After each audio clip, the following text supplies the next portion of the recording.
So here we have exhibited today our drill tap center JD2L.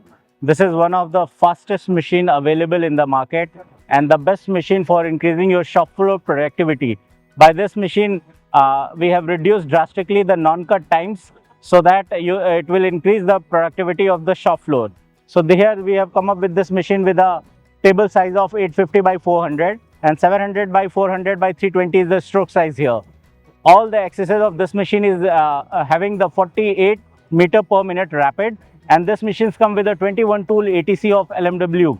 In this machine we have used servo type of ATC, and all the chip management and coolant management is very effective in this machine. This machines come with the Fanuc control. All the options of other controls like Siemens, Mitsubishi is available with LMW. In this we have a 4 variants like JD1, JD2, JD3, JD4 and JD2L.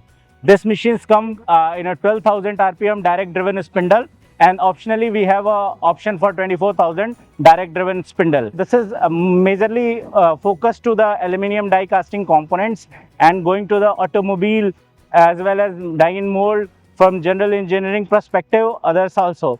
In this we have an option spindle of BT30, BBT30, all possibilities as per the customer's requirement.